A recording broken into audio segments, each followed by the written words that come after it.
everybody. Progress. It is. This is episode 411, and I'm excited to have you at Creatives Ignite, which used to be called Design Recharge, and I'm doing my best to not call it Design Recharge. Of course, I still do it to my husband and my mom, because some people just don't know what it is if I don't say that. So I'm excited to have everybody. Josh Gooch is in the house, too. We got North Carolina. We got not just Dave from the UK is here. So my friend Pippa's here all the way to Jen Close in San Diego. So I appreciate everybody being here. And if you weren't able to come to Creative South, we brought it to you, except hopefully all my slides will be correct today, hopefully. Yeah. Okay, so me and Dave are going to give you our talk like we did, but maybe we won't have to go quite so fast, hopefully. Yeah. But it means that I can't really see the chat. So it will, I can see it, but it will be difficult. So I am excited to do this with the correct. So psyched for these fonts. That's right, Taylor. So what happened, if you didn't know, Hannah ruined everything. No, I'm just kidding. Hannah didn't ruin everything. Hannah was doing backstage, and she's like, we're using Pro Presenter. If you want these monitors in front so that we didn't have to turn around, although Dave still turned around and wanted to read them from the big thing. But the confidence monitors are what they're called. She's like, we're going to have to convert it to Keynote. I was like, oh, okay, no problem. Well, it was a PDF. I thought, how can she mess up that? It's a PDF. It's locked down. Well, you still have to have the fonts for Keynote, and I should have just converted anyway, I should have done a lot of different things. Please learn from me. And at the end, the fonts were all messed up the entire time. I'm sure my mom didn't think anything of it, and it probably looked fine. But Dave was exactly who you wanted to have next to you, because when the kerning was all tracked out and terrible, he said it really slow. And then when it was like, one of them was like, how to be and then Superfriend was like so tight. So he said it really fast, Superfriend. And it was just, it really made it so much better. And it also was like, hey, we're not trying to win awards on our slide deck. What we're trying to do is get the message across. And I think we did a good job getting the message across. I think we did. Yeah. The slides were there to support us and give us prompts, but now you get to see the presentation properly. You'll see. Well, if you were there, you'll see the difference. If you weren't, then this is the best presentation you're going to see. Right. Maura came late that day, so she missed it. So in a way, Maura, this is perfect. So you get to see what we wanted it to be. You just can't hug us right after. All right. So we're gonna go. I'm gonna share. Sarah said it made the presentation even better. Yeah. People did come up to me later and were like, "Did you do that on purpose?" And maybe loads of people said that.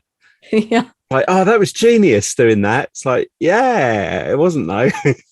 So Dave came from the UK. He had come and he had do you want to tell him a little bit about what was at the beginning, like what your week was like and as you came? So obviously Diane and I were going to be talking at the 2020 event, and we know what happened. So it was a case of we had 2 years to really sort of keep in touch and talk about it. And then as soon as I was able to fly back to America, I came over last November and I went to Kelby One and did a couple of classes and stayed with my friend Alan, who's co-host the podcast.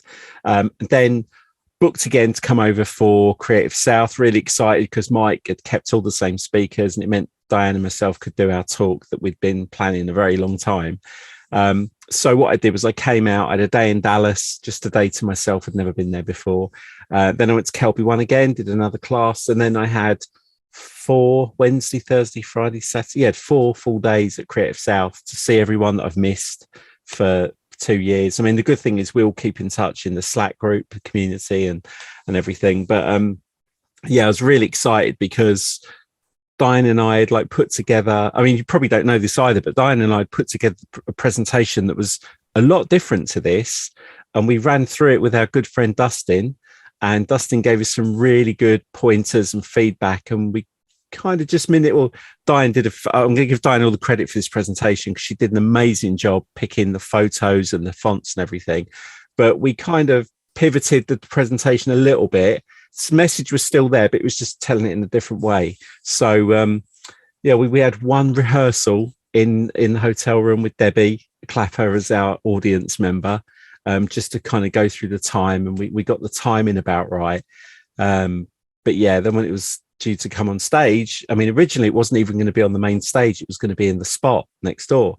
But to actually be able to stand on stage and do this was a huge honor for anyway, because it was only my third Creative South and Diane's a pro.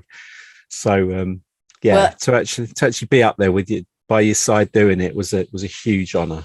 But really, I had to visualize everything from the beginning. I'm like, Dave, I want to stand on this side.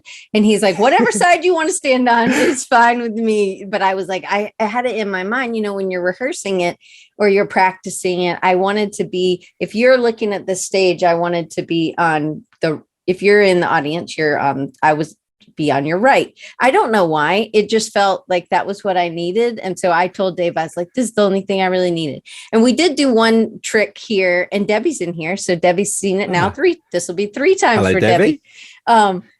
We did when you only have one clicker, oftentimes you can have 2, but this is a really expensive and really strong clicker. So you can actually go outside the building and still be clicking the slides, and it's like a really strong clicker.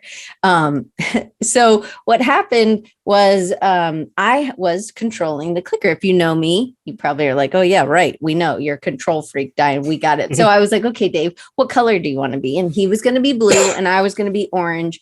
Then that way it was a visual cue for us to know who was going to be talking. And so we didn't have to be like, your turn, and it wasn't a pause. And sometimes we did, but it was okay.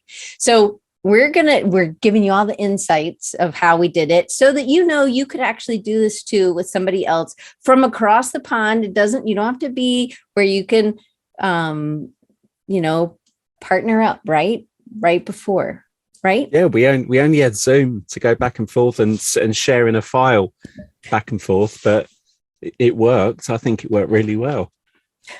Well, that's right. And they weren't for full real Auburn colors, Amy lines, because they were like a cyan kind of color, like a light teal. Yeah. That was the color Dave wanted, and it did help. Okay. So this is how to be a super friend. Yeah. Can you see my participants? You can't see that? No, I can't see the chat or anything now, so it'd just be us. Okay, I can see it. Sexy, look at that sexy correct type. Oh yeah, this is what the type's supposed to look like, Lydia.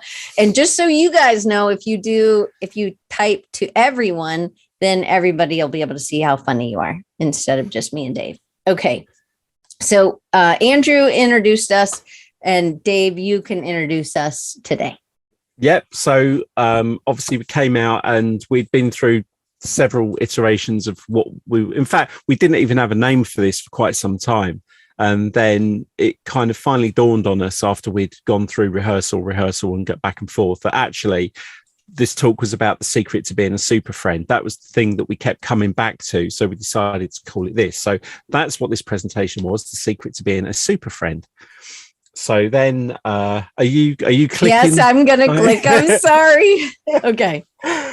So obviously most of you know Diane and some of you know me, but what we explained was we had 109 combined years of life. Right. Actually, I think that's wrong. I think that's wrong because your age plus my age is not that much. I'm 49 now. And I'm 56. Well, we just can't do math. Yeah, we're just rubbish at math. So that's another thing. We're not very good at math. But anyway, we've got over 100 years, combined years of life. So we had a lot of experience. We've been working for 83 years between us, which is still a lot. In fact, yesterday, we were in a work chat and my boss is 34. And it kind of went quiet as everyone was going, happy birthday, Pete. And I just went, Pete, when I was 34, it was 1999, and I felt so old. But also the other thing was we've got 3 good ears and 3 good eyes between us, which it's important because it kind of makes us who we are. So when I first did my presentations on stage, I was really self-conscious about my left eye. So I had a football accident. 15 years ago now. I got whacked in the head 3 times, and subsequently something happened at the back of my head, which means there's a blood vessel touching a nerve and it makes my left eye flicker and close. And because it happened quite sort of late on in life, I was very, very self-conscious of it. But there's nothing I can do about it now. So what I do in my presentations is I put my name up and I make the I in David tip over, and I explain to people, you'll see from my name, I've got a wonky eye. And then I explain, I'm not having a stroke. I'm not winking at you inappropriately. It's just a thing. It's there. And if you know it's there and I know you know it's there, then I'm going to be less aware of it. So it's a thing I still do. It's a thing I still tell people. The picture, this was from 1978. And I was on holiday with my family in Great Yarmouth, see my nan and granddad. And we stopped at this little place at Seaside. And this guy was taking your photograph and printing it out on a dot matrix printer. And this was like the first time my face was digitally printed, and I still own it. It's still a piece of paper that I've got. But mum and dad, being mum and dad, what you do when your kids is they also got a t-shirt made for me and my brother, because we both had it done, and we spent the rest of that day wearing a t-shirt with our own faces on. Very, very meta. I love that. Those that don't know me, probably the biggest thing I've done in my career, which you'll see how long my career's been very, very soon. I was honoured to write a book for Scott Kelby called "How Do I Do That in InDesign?" My background is desktop publishing. That was my first introduction in computer arts. So to eventually come round to writing a book to go with these other 2 books was a huge honour. It's with the publisher Rocky Nook. It's available in all good bookshops and some rubbish ones. And I'm really proud of it. It's every image in there as well, because I'd still the artwork for it. If you do get a copy, there's pictures of people from Creative South. I've name checked loads of people. All the images are my friends or family or events I've been to. So I wanted to really personalize it. But yeah, very proud of that. It's been done in Polish and Spanish as well. Sweet. So, yeah, so I'm big in Poland and Spain. Speaking of, the eye thing and being out your comfort zone, I did my first ever Photoshop World, this image at top left-hand corner. That was 2016, and that was my first ever public speaking appearance. It was to do an InDesign class for an hour. And there was about 50 people. I was in a hallway. It wasn't in a main room to start with. And there was about 50 people there. And that was a photograph that was taken from the back. And about 40 minutes in, the projector failed. So this is my first ever public speaking appearance, my first ever Photoshop World, and the first time I was ever teaching people. And the monitor died on me. I had 20 minutes left to fill, which I suddenly kicked into autopilot, and that comes from some of the stuff you're going to see very soon. I went after that one. I got invited back, thankfully. I ended up doing the same, a similar talk to 300 people in the room, 2 massive screens. Everything worked all right. I was still nervous. I'm still, still did the whole "my name's David" with the wonky eye thing. Still told everyone. But it allowed me to step out my comfort zone a little bit, which is something I'd never really put myself forward, being an introverted, short, fat, ginger kid, which you'll see shortly. Didn't have all the confidence in the world, but it's something someone had put faith in me, and I really wanted to do it. So I've been very fortunate enough to do 4 Photoshop Worlds in person, photography show, 2 Adobe Max classes, the 2 online years. And also I'd recorded my, just coming out to Creative South, I just recorded my 9th Kelby 1 class. And this all started in 2010. This isn't a career that goes back years and years. This all started from 2010. A co-host podcast. Promise this isn't all about me. This died in a minute. But for those who don't know, I co-host podcasts, which I started in 2018. Diane's going to be episode 166, which I'm currently editing, taking out all of my coughing, because guess who came back from America with COVID? So subsequently, all through the interview, I was just coughing and coughing and coughing. So I've got to take all that out. Been very, very blessed with the amount of people that downloaded it. Very early on, we had it's just a stroke of luck. We just hit a sweet spot. The numbers really don't mean anything because, you know, as nice as it is that people download it, it's only as good as the people who interact. So they're a bit deceiving. The nice thing was we did encourage people to leave reviews very early on, and we ended up somehow with 108 5-star reviews. So we thought we're doing something right. That's awesome. It's been good fun. I've spoken to so many, obviously coming from that design background, I could call on a lot of people from the events I'd been to, but also we had people like Austin Cleon, Chase Jarvis, some photography friends. We sometimes you just got asked, but Dad, you say if you don't ask, you don't get. So worst they can say is no. But it started with me and my friend Glyn Dewis, and then Glyn left at April 2020, and Alan Hess, my good friend from San Diego, who I also met at Photoshop World. He's my co-host now. So it's been really good fun. Okay, so just so you know, I'm not a natural blonde.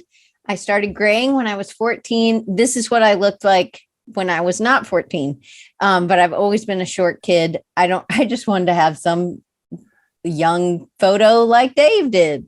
I didn't have a dot matrix printer thing, and I don't know why my slide's not, of course. So about my ear, you may or may not know. I know Van has a bad ear too. And maybe a lot of us have bad ears, but I have a bad ear and I didn't know that it was anything. No, it's not you, Hannah. It was me this time.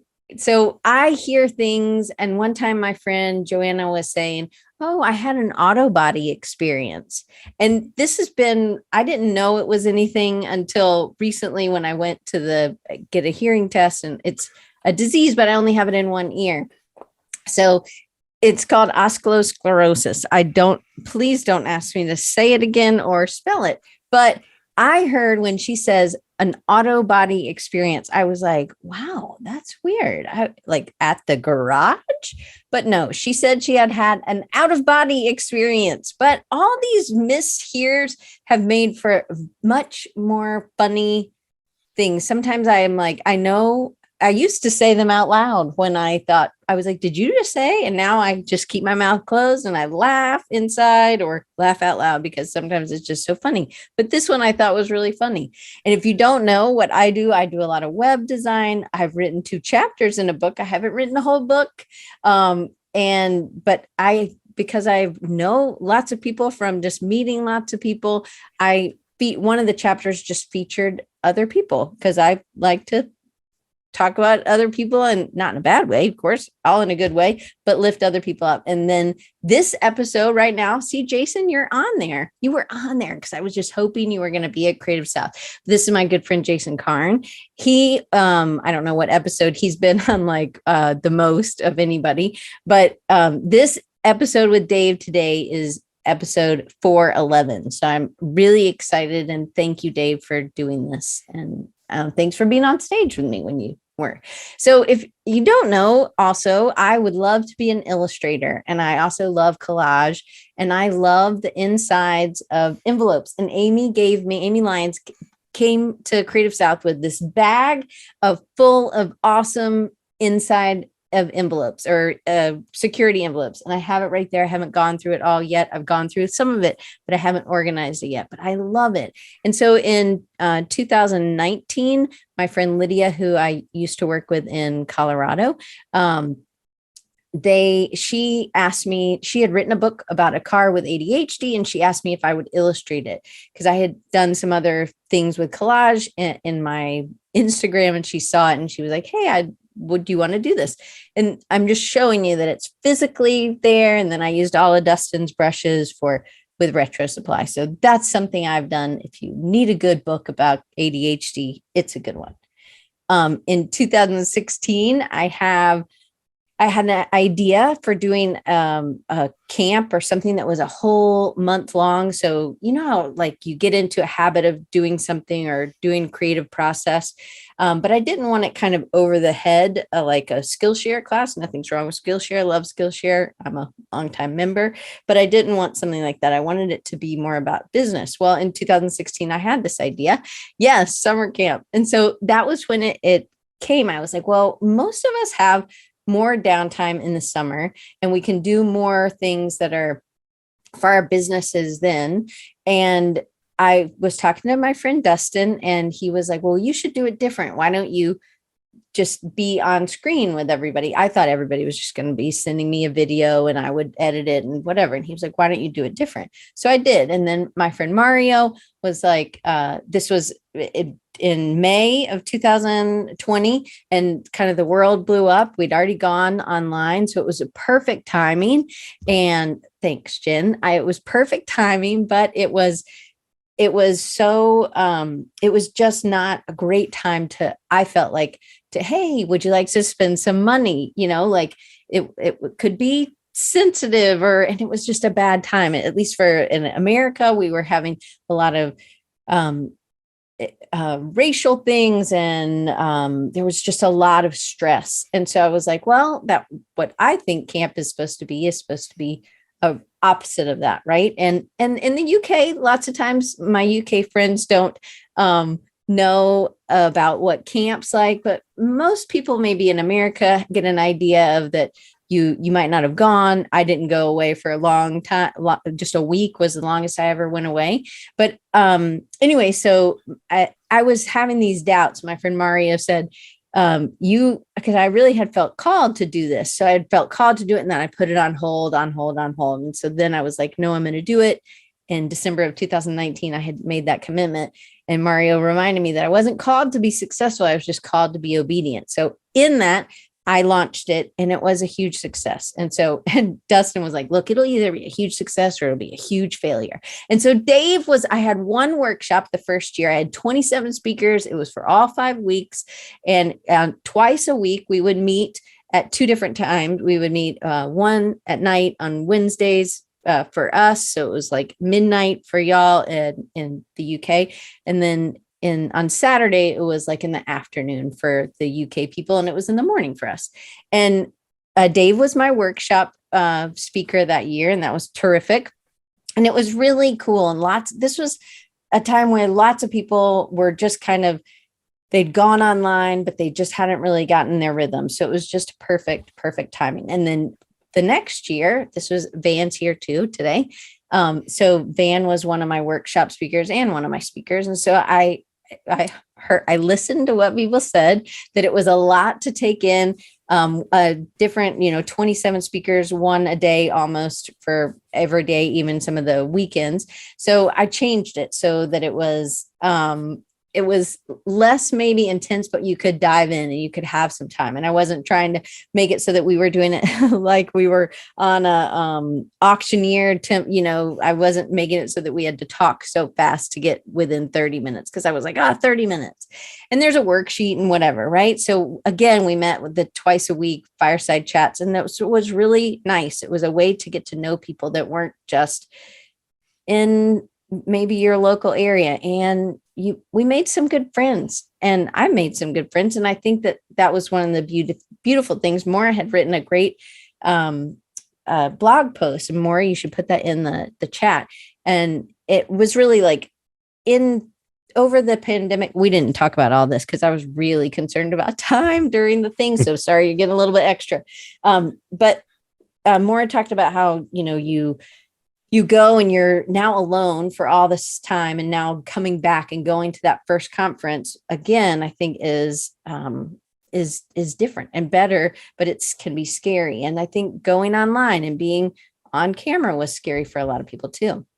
So these are some of the people that I spent time with on a weekly basis over the pandemic. Maura's there in the bottom, and then we have from all over. Shane at that point was still in Ireland, but now he's in Portugal. Brandy's in Canada, right? We got Paul, who you'll see next week on the show. And again, these people helped get me through, right? I do a group called Power Station, and it really helped me. It still helped me. I've been doing it even before the pandemic. So, but one of the things that Dave and I we kind of wanted to give a little background of who we are and what we do. So that part's over. Now the teaching part comes in, and sorry, Alan, you can't stay.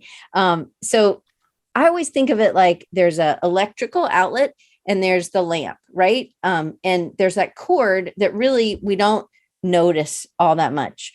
Lots of times we try to hide that cord, or we put it in the back, or you make it clear like this. But I think the cord is what Dave and I do. Dave does it for so many people, and I try to connect people as well. And maybe you are connecting people like this. So on these screens, these peach ones, this is, oh, hey, Adrian. This is where you're supposed to type something in the chat. So how many of you are more comfortable on this side of the screen than you are maybe on stage or with the focus on you?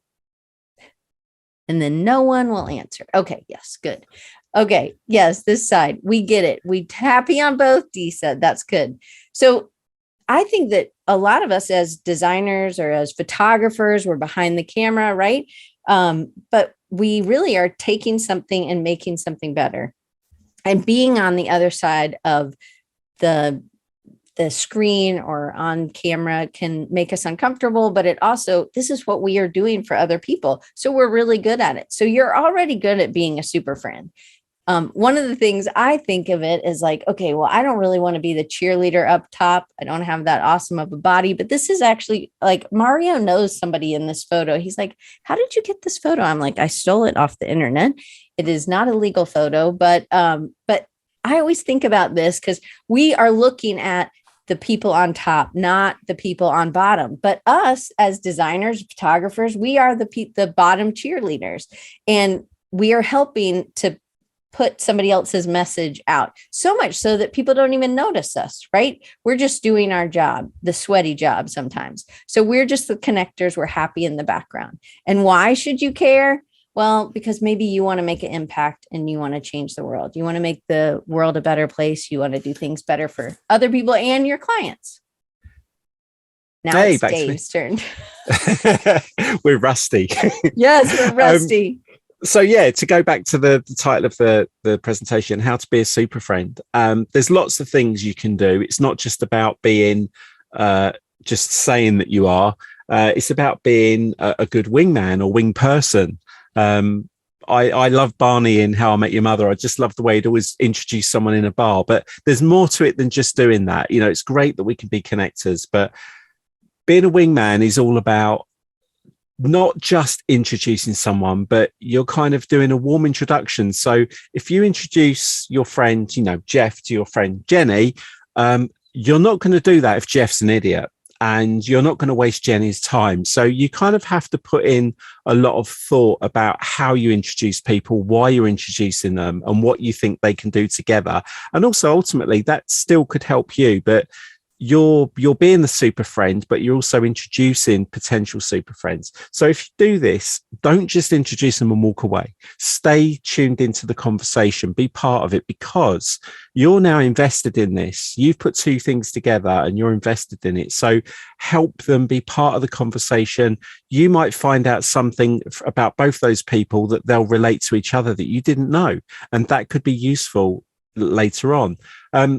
Be willing to be vulnerable first. So that, you know, I mentioned my eye and it's always a conversation starter. And it could just be that I share something like an embarrassing story, like, oh, I'll introduce you to someone. Oh, last time I did this happened. It's you can always kind of break it, take the tension out of it. Also, things about being a super friend is sharing opportunities or give them away. And what I mean by that is sometimes we get opportunities that maybe we can't do that at that moment. It might be something that we can kind of bank, thinking, okay, that could be useful. And I'm going to come back to this because there's another couple of points. Always say thank you. I know it sounds like a really ridiculous thing to say. And what was funny, Mike Jones shouted out, "Thank you, Dave," from the back of Springer House. But say thank you. Like, just even if it's a text or an email or whatever, no matter what anyone said or done for you, just say thank you. It really, really matters so much. And it's a lost art, politeness. Social media has taken that away. And also doing unexpectedly nice things. So, and that means, I do it a lot. If I get a great deal of satisfaction out of doing things for other people, and I don't expect anything back in return, that what I get back in return is the satisfaction that I've done it. Now, number 4 and number 6 have an asterisk. And that was because I wanted to share a story that was connected to Creative South. So you've seen from the beginning, I got to do Photoshop World. If you don't know Kelby One, check out kelby1.com. There's a guy called Scott Kelby. He used to run the National Association of Photoshop Professionals, which is the NAPP, which is when I first joined them. And through, I can't remember if this is late. I think, yeah, this does come up later on. But I'd built a connection and a friendship, a relationship with Scott and the company. And I was sat there, and Lenny and Bella are up on stage. It was my first Creative South. And Lenny's got his daughter Bella up. Now, if you don't know Bella, she's an amazing human being. She's basically been in a wheelchair since birth, and she's got more guts than a lot of people I know who can do pretty much all the things. And he was telling a story about she was leaving school. She'd finished school, but she wasn't going to go to, I guess for him, it's university, but for college. She wanted to be a photographer, and she wanted to take time away and do it on her own. And I'm sat there, and he's telling this story, and I'm like, I'm not ashamed to say I had a tear or two rolling down my face, because it was such an inspiration. You could see how much Lenny dotes on Bella. And she's saying she wants to be a photographer, and it's really hard for her because she's in a wheelchair. So everyone she photographs their crotch because she's lower down. So, but she said she just wants to find an opportunity to pursue this. And I'm sat there thinking, I know Scott Kelby. I can invite people to Photoshop World as my guest.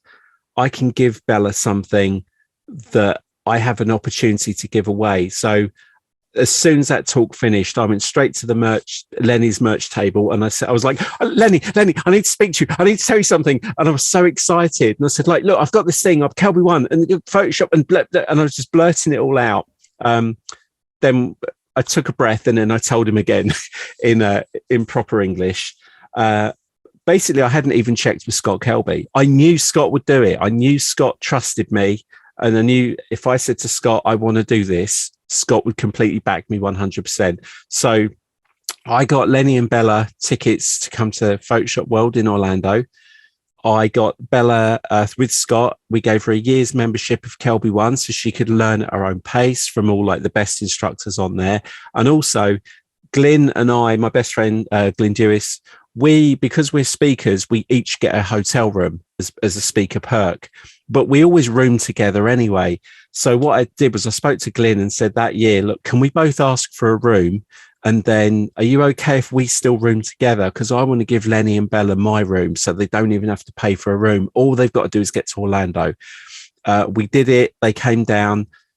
I wish I'd found the photographs. You should see the smile on Bella's face. She got to meet some of her photography heroes. She got to have the best, absolute best time. And everyone was so accommodating. They made sure she sat at the front of everything she wanted to.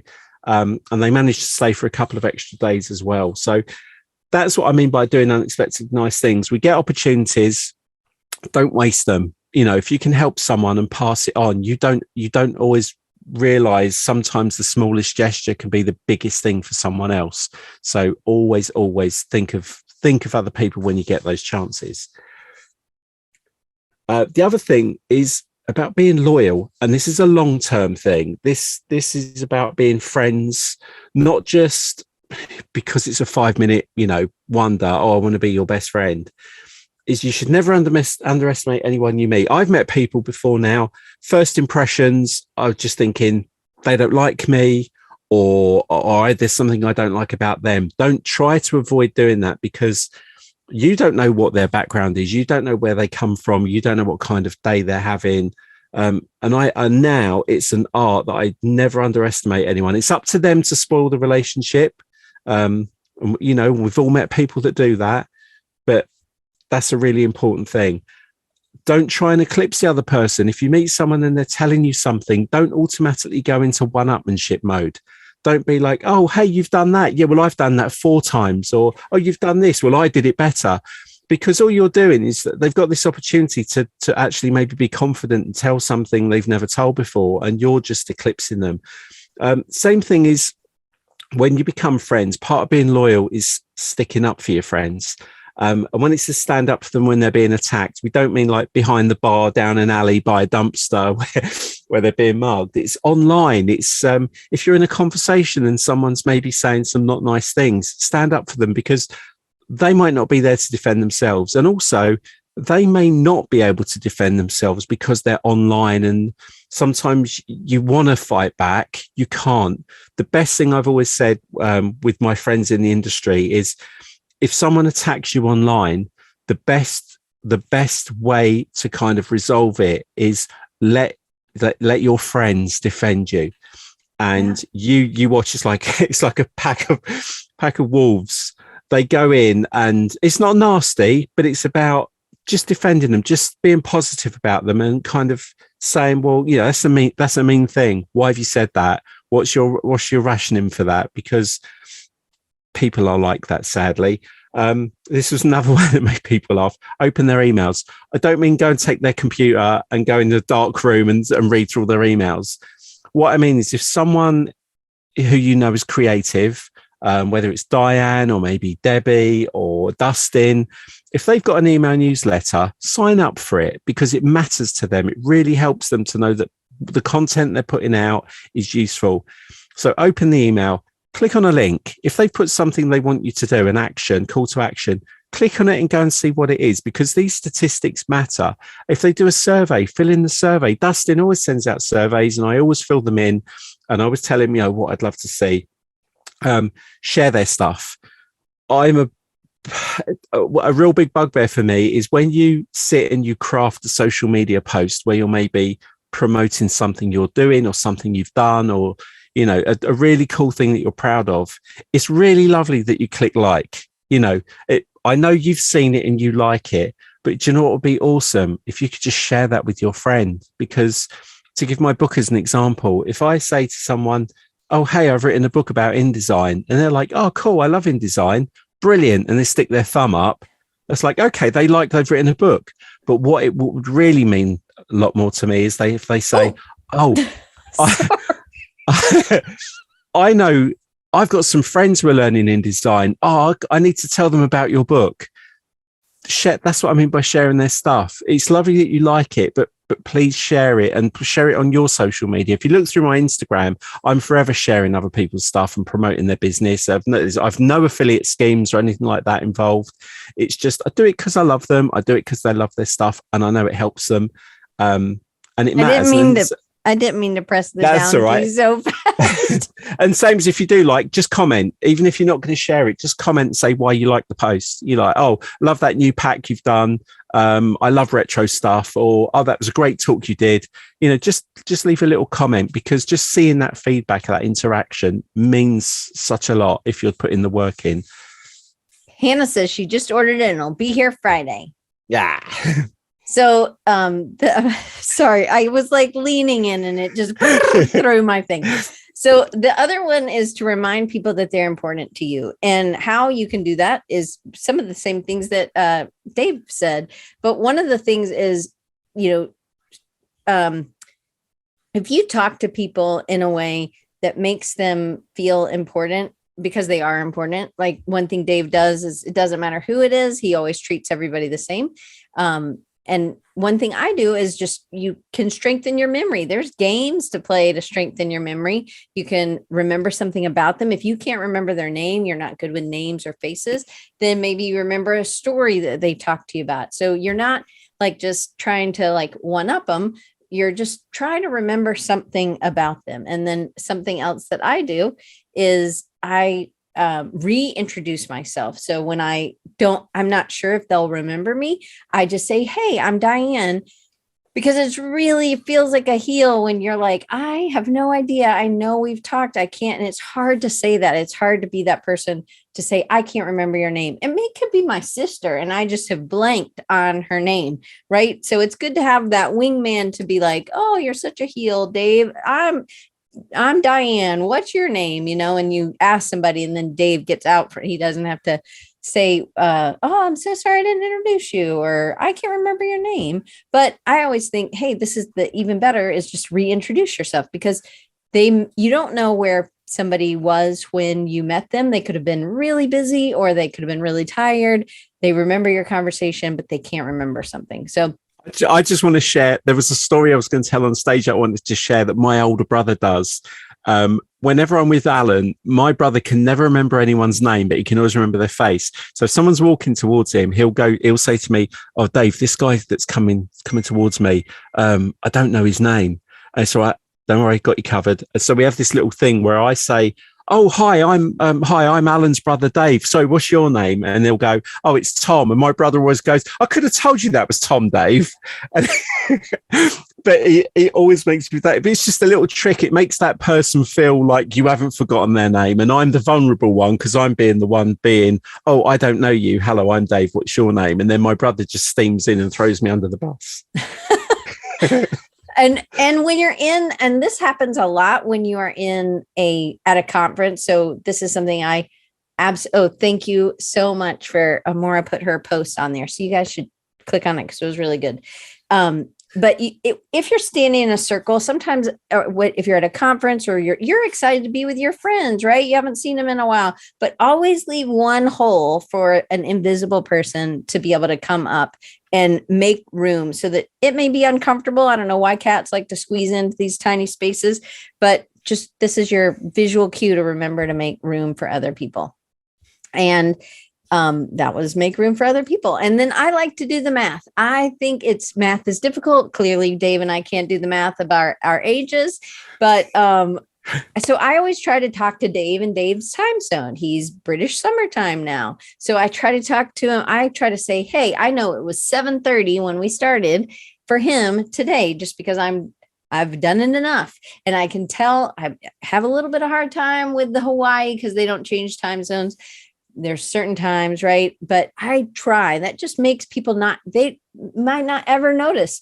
But if you're doing it for them, then they don't have to do it. And it just feels like it just comes out, and it just makes it easier for them to show up or, tell you things or be connected. So it's just one little thing. So my friend Jody's here. She didn't get to come either. She came late to Creative South. So her and Maura are getting the long version of our talk. But Jody one time called me a gold digger. Now, Jody knows me from a long time. We used to work together in the 90s in Denver. But we've been friends and we meet all the time now online. She's in Boise, Idaho, which is really far away. Dave, I don't know how, it's like 3 days drive for me to get from here to Boise. So it's a long way away. So Jody called me a gold digger. And I was like, do you know what that is? And because I'm thinking, my husband's older, but I didn't marry him for his money, and she said, yes, I know what that is. It means that because you can see the gold in people when other people maybe just see dirt, or they just see dirt in themselves. And so Mario he's like, maybe you should change it to gold miner. You're a gold miner now. But we all can do this. You see this in your friends. You see something like Dave saw with Bella. He saw something, and sometimes people just need somebody to lift them or to see it and verbalize how great you are, something, right? Could be that somebody else just hasn't ever told them that, but that's totally how they show up. And that's how everybody sees them. So you just need to be mining their gold. So I think the one thing I believe that we are called to carry each other's burdens or share each other's burdens. It's a Bible verse from Galatians. And to me, this is the way to do that, to be there for someone in everything, in that conversation, leaving a hole in your circle. So listening to somebody, really listening, talking to them in their time zone and being that lifter. Okay, now Dave, it's your turn. Yeah. So obviously all these things, they're all leading up to something. One of the things is like our portfolio. So we have stocks and shares if we do it into the financial world. But for me, my stocks and shares are how my wealth is not about money. My wealth is how well I use my time. That doesn't just mean you have to sit and learn and do stuff. It's just making sure that the time you spend, I think it was a saying that says time well spent is not time wasted. To paraphrase it. But if I use my time wisely, it makes me wealthy. I'm using it well. I'm gaining experience, whether that's speaking to people or learning online or reading a blog post or an email newsletter, making new friends.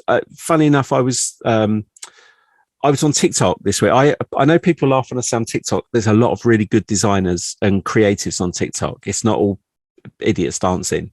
There's some really good content. And there's this girl in England. Her name's Liz. I need to find her full name because I do want to give her a shout out.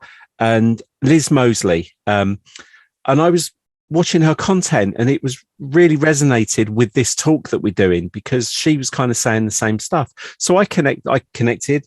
And I said, hi, Liz, I love what you're saying. I just did a talk with my friend Diane, and some of the stuff you said was kind of what we were saying. It's really good to meet you. I signed up for a newsletter. I followed her on social media. And this week she sent an email out saying, hi, I'm Liz. If you've just joined my newsletter, I just wanted to tell you a bit more about me. This is my background. I lived here. I lived there. I'm married. I've got children, blah, blah, blah. I'd love for you to reply to this email and tell me a bit about yourself.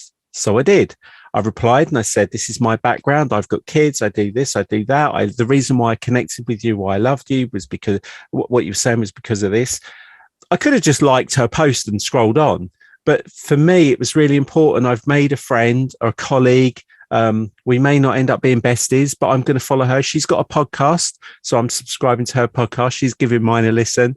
Just those little things. That to me is like putting money in the bank. It's just a great feeling of wealth. Your skills and resources as well. We all do spend a lot of time, particularly through pandemic, where we've had time to learn new things. Don't just keep it to yourself. You know, if you find cool resources, if you learn new things, find new books. I'm a big book lover, so I share all my graphic design books on Instagram called Clayton Design Library.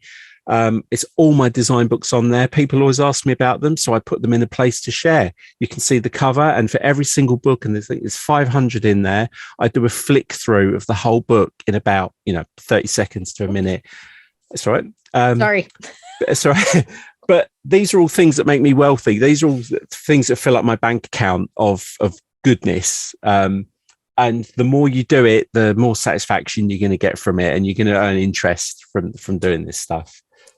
And sometimes we have resources, and this is kind of what Dave talked about before. Sometimes we have a resource, or we have 2 tickets, or we have a discount code for somebody else. You can always use that. So say say they're sending you a email and they're like, hey, this is something, share it with a friend. They get $1.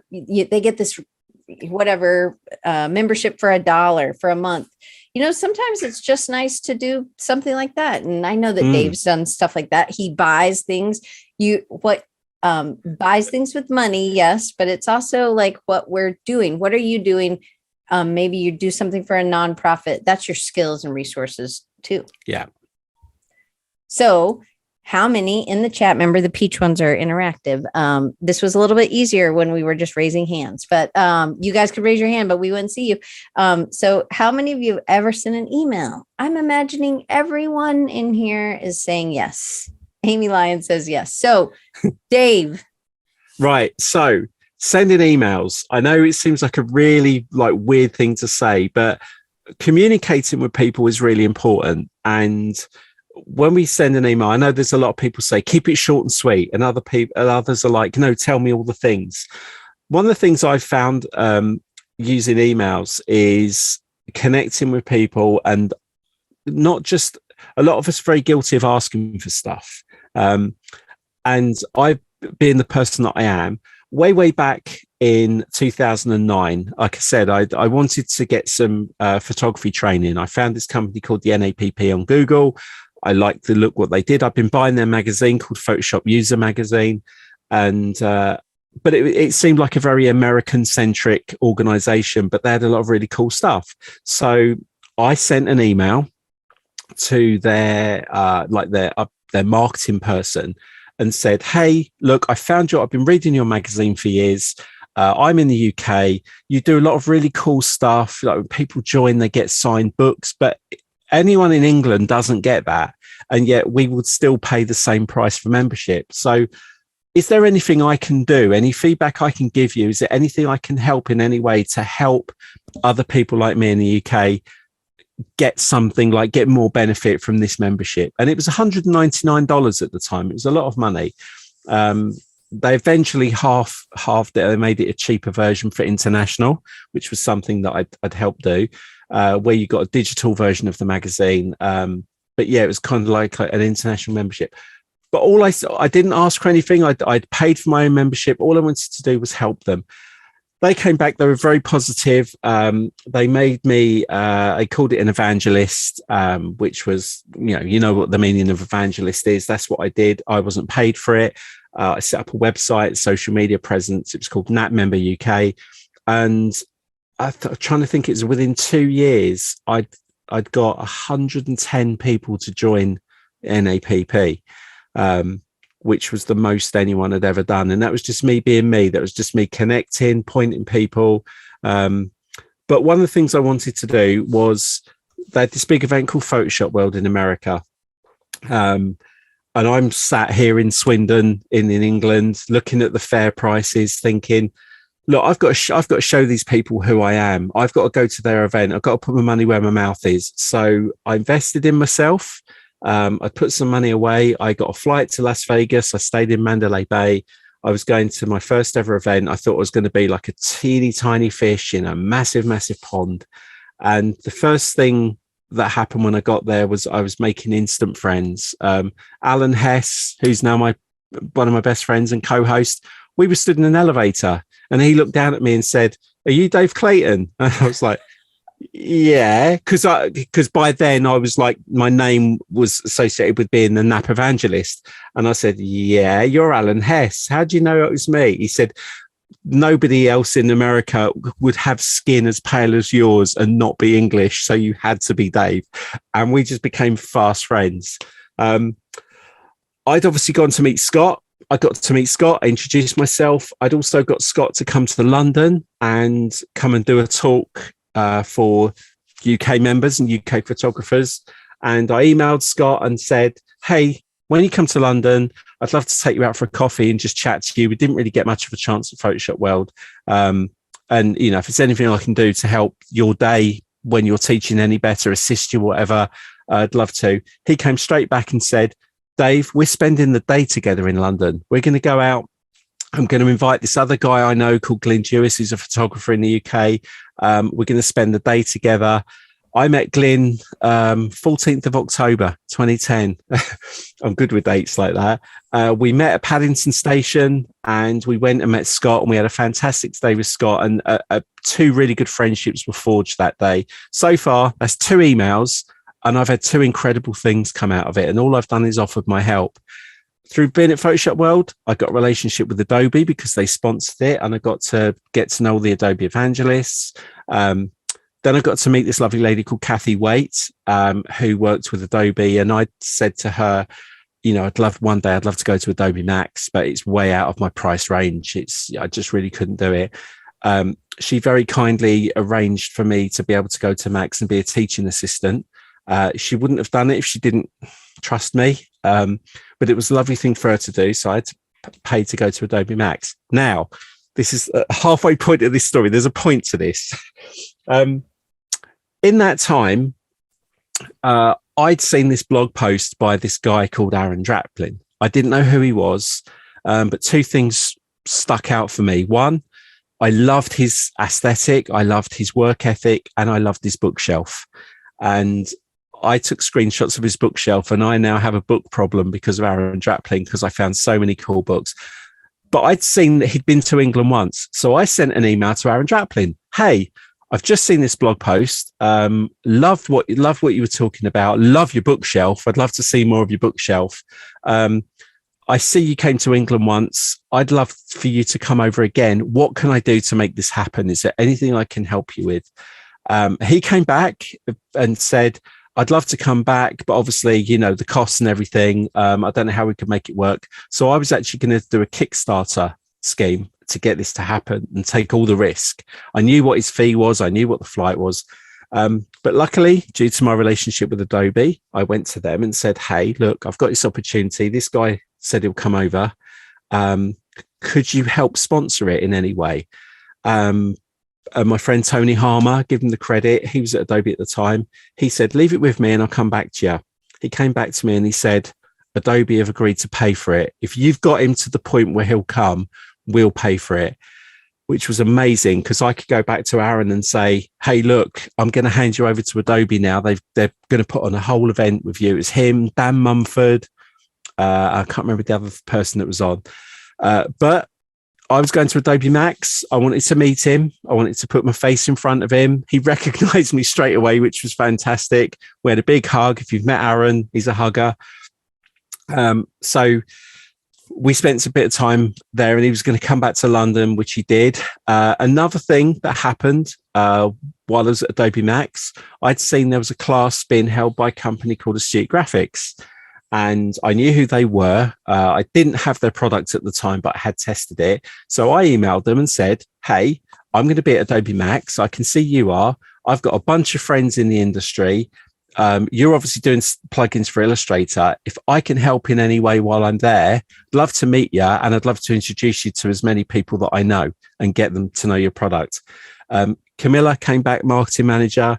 She was super friendly. She was like, yeah, let's meet up. That'll be amazing. So we met up. We had breakfast. I met Nick. I told Nick the Aaron Draplin story. He was very impressed. Unbeknown to me, Nick watched me for the whole of the rest of Adobe Max, which I'll tell you why in a minute. I went and did my business, had an amazing time in San Diego, got to stay with Alan at his house, a friend I'd met through Photoshop World. All these things connected. These are all coming from emails that I'd sent. And subsequently came back to London. I picked Aaron up from Heathrow. We shared the hotel, and Nick decided to bring his team down to the talk, brought the whole staff down, which I thought was a bit overkill. I thought he's very generous. Well done him. That photograph in the bottom left-hand corner at the front, that was the Astute Graphics team at the time. And where that little green arrow is, that's me running Aaron's merch table. So subsequently, I didn't see him do his talk. I could hear it, but I had to look after his merch table. Met Nick and the team. We had lunch together. Two things happened here. One, what I didn't realize was the reason why Nick brought his whole staff down was because he was so impressed the way I behaved and the way I presented myself at Adobe Max that he wanted to hire me, but he only wanted to hire me if all of his team liked me. And if one of them didn't, I wasn't getting a job. I had no clue this was happening. I didn't even think there was a job opportunity at Astute Graphics. Loved the team, did my thing, got to the end of the night, said my goodbyes to Aaron because I had to go back to work the following morning, ran off to the train station, and I had about £600 of Aaron's money in my pocket. I had all of his take-ins from the merch table, and I'd run off with it. So what looked like a really super friendly thing to do was maybe just my cunning plan to run off with Aaron's money. I was so mortified. I ran back to the venue knowing I could well miss my train home, which my wife would have been ridiculously angry about. But it mattered to me that I didn't do this to Aaron. This was like this huge, big opportunity. So I ran back. I was out of breath. I tried to explain. I gave him his money. Bless him. He gave me 20 quid to get a taxi back to the station. I made my train by about 2 minutes and got home. Now, again, this seems like a very long-winded story, but this is really important to me because this is what my career has been built around. This first thing I did in 2009 was the first time I've really been involved in this creative industry. I was just a guy wanting to learn Photoshop in 2009. I was 44 years old. Up to that point, I'd just been Dave. These little jigsaw pieces came together because I'd sent emails, because I'd offered to help, because I was, what now I realize are unselfish moves. Some of the nice things that have come about was Nick offered me the job at Astute Graphics. I had 4 incredible years there. I met so many great designers, built so many relationships. Creative South, which I'll come to in a minute, was one of those relationships with Mike Jones. Sadly, I did get laid off after COVID. It absolutely broke my heart because it was absolutely the best job I've ever had. And I still don't think I'm really over it. It's like the best girlfriend you've ever had and she dumps you. I'm still hurting from it, but I love them. They're a great team, amazing product. One of the nice things was Aaron did his Skillshare classes and I was watching one of them. I would support him. I watch his stuff. I buy his stuff. I spend money with him. And I got a little thank you in the credits. Now, I know he thanks a lot of people, but what was lovely was A, I didn't expect it. And B, I was on like the first page with his family. So it meant a real lot to me because I think that journey of not even from 2009 to 2016, that was when that happened. The second year I was at Adobe Max, I went to see Aaron's talk. Alan Hess was stood at the back. I walk in, sit down, and then all of a sudden Aaron's screen comes on and there's this big "Hello, Dave Clayton" in Futura bold, I think 4,200 and something point text. And I'm sat there and I've got my phone out trying to be really discreet to take a picture of this because this is like, you know, he knows so many people and he's just done this really cool thing. And the guy next to me leans in and he goes, "Who's Dave Clayton?" And I just leant back and went, "It's me." And I was so giddy from that little moment of just, you know, an email. This is just a simple little email and helping someone out, that this is my wealth. This is a payday for me. This is that I've done something right. I've done something good and someone trusts me and believes in me. As I said, from Street Graphics, I went to my first Creative South, and at my first Creative South, I met this amazing human being who's on the screen here. I went to my first workshop of the event. I went in and there was this lady taking names and collecting tickets, and she just stood out like a shining light. And I was joking because I said to Diane, she got someone's name wrong. She styled it out so well. And I just remembered her. And then we got introduced and someone was like, "Oh, Dave, you have to meet Diane. She's like you, but her, and you're like her, but you." And we realized we were both the same person. So because going all the way back, because of that first email in 2009, these amazing things happen. And I get to meet amazing people like Diane and do this cool stuff with Creative South. So when I talk about being loyal and long-term and patience, these are the things, these are the adventures you can have. Doesn't mean all these cool things will happen, but if you don't send the email, if you don't offer to help people and give them your expertise or services, you may not get these opportunities. And any opportunity is special to you in a different way. And this is just like 10% of what's happened to me, but these were the key moments for me. So when we say about sending an email, think about the purpose of it. Like, how can you help people? How can you be a super friend to them, even if you don't know them? And like in the bottom of the corner, my favorite film, Back to the Future, to be continued. There's more to come. That's right. I love those stories too. So, but we have at least one more we got to get through. We might have to do a part 2 for this, Dave. So, but I need you to tell this story about being uncomfortable, because one thing is really important when you're somewhere. So even sending an email, you may feel uncomfortable, or commenting on somebody's post or sending them a direct message. You may feel uncomfortable. There is going to be somebody who's going to appreciate your message. I think there's going to be lots of people who won't. So no worry about it. But tell them, you got to tell them about being uncomfortable. Okay. So I mentioned earlier on about being short, fat, ginger kid. No disrespect to the short, fat, ginger people of the world, but when I was a kid, that's all I got told. I had no confidence. I was, compared to my brother who was tall, slim, dark haired. And it was hard. It's, if we know if you have things that it can crush your confidence. And that was something I suffered from, was confidence. And back in 1987, with an ex-partner of mine, she got a job at Watford Football Club. For those that know your football, that's the club that Elton John owned. And I went in with her one day and met their marketing manager, this guy called Mike Sullivan. Mike, short, quite chubby, ginger head. He was my person. He was my kind of person. This guy had bags of confidence though. And I'm like, where does this come from? Like you got everyone eating out the palm of your hand. He was charming and friendly, and just, I loved being around him because I was learning confidence from Mike. Now, one of the things that Mike did to me, that at the time was excruciatingly painful was he invited me to a football match one day, and he said, come into the VIP suite, come into the corporate lounge, and I just want you to wear something nice and just come along and sit with me, and I just want to make up the numbers. So I go in, I'm dressed really smart, sit down at a table of, I think it was like 8 to 10 people, all business people. And Mike does his spiel. He introduces everyone. Like I say, Mike's super charming. He's got everyone eating out the palm of his hand. He says, just to go around the room. He does this every time. He gets everyone to introduce themselves. And so they get to know each other in the room. It's connecting. He's doing the Diane thing. And so he goes around the room, and I'm thinking, okay, I'm the 10th person. I'm at the end of the table. When he gets to me, he's just going to say, and this is my friend Dave.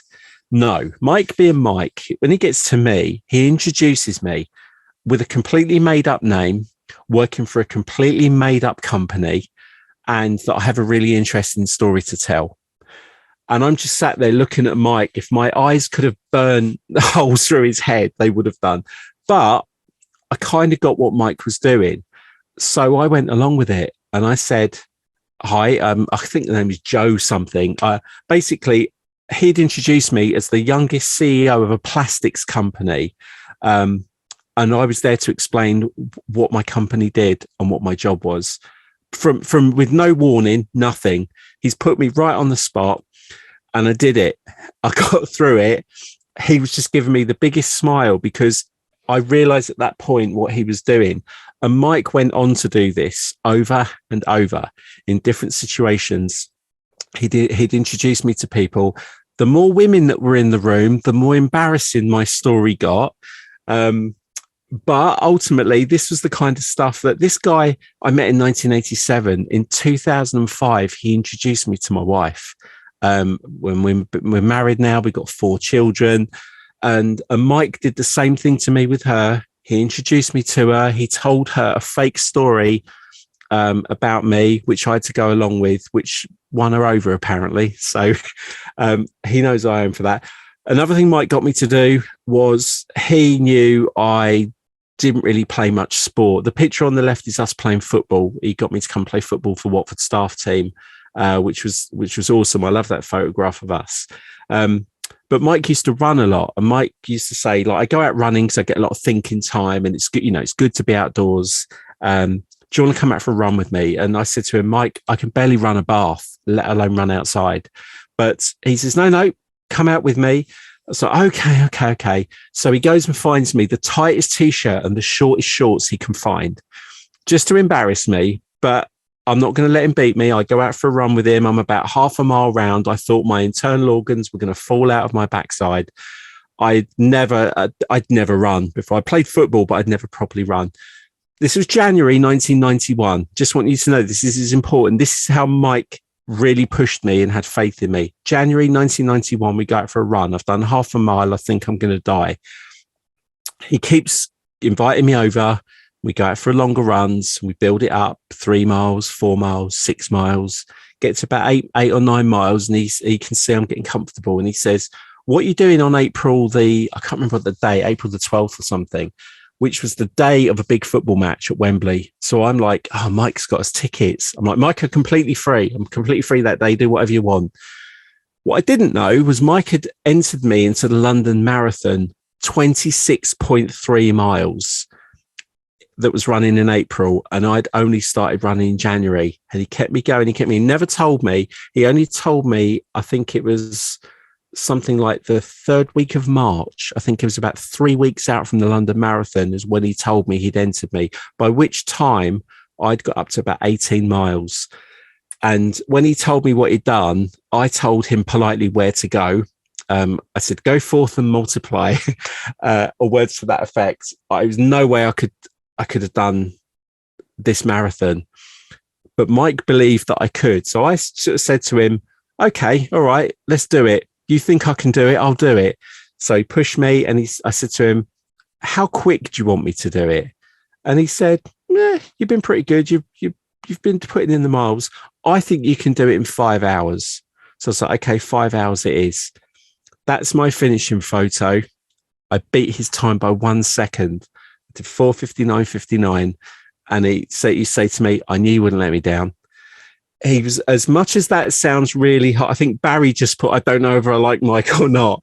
Trust me, when you're somebody who needs confidence, sometimes tough love is what we kind of need to help people, to push them.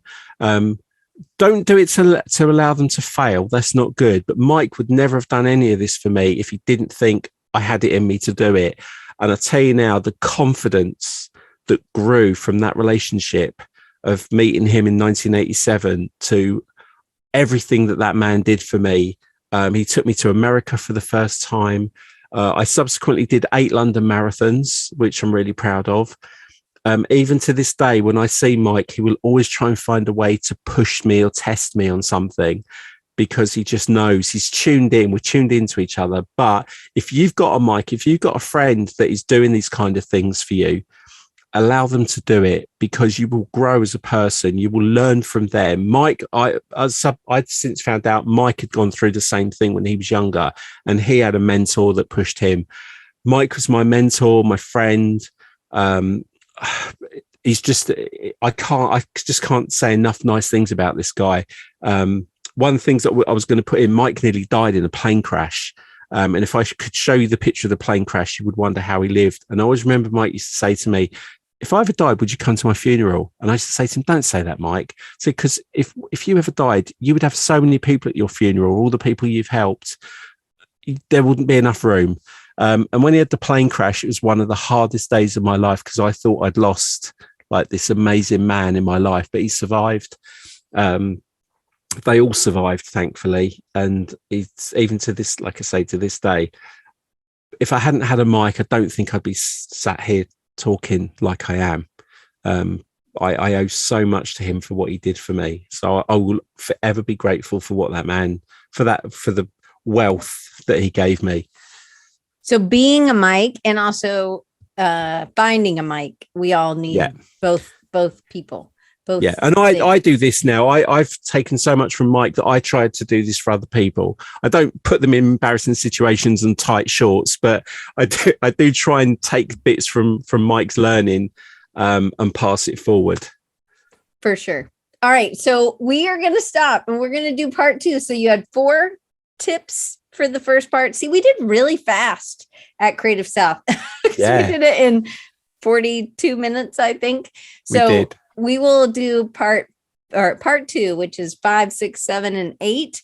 And we'll do that in May sometime, hopefully, if you'll be able to do that. I think we talked about another date too. So yes, we've got I'm free the other 2 dates, so we're good. Okay.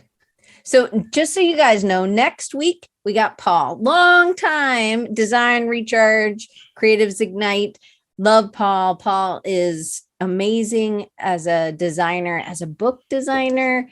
And he's just an amazing friend. So he's got a great story. I hope you guys will join us next week, normal time and same channel as always. And just in case you need Dave's information, the typography was much better, Jen, for sure. I'm glad the typography is better. Michael, you missed it. At Creative South, it was totally terrible, but it's okay. It got worked out. So you can see Dave's thing if you go to itsdaveclayton.com or heshootshedraws.com. That's the podcast. And then if you go, I think you have it at He Shoots He Draws as well for a handle. Or at It's Dave Clayton. Right. Any of those things, you can get in touch with me and I'll see it. I'm pointing to it on my screen like they can see it, but they can't see it because it was on the bottom of all of them. But if you go here, his links are right here. So I am putting that in, and Paul says he's double checking his fonts already. We got you. I'm not going to let your fonts go bad. We'll come do a pre-check, right? But thank you, Dave, and thank you guys for coming, and I will see you next week.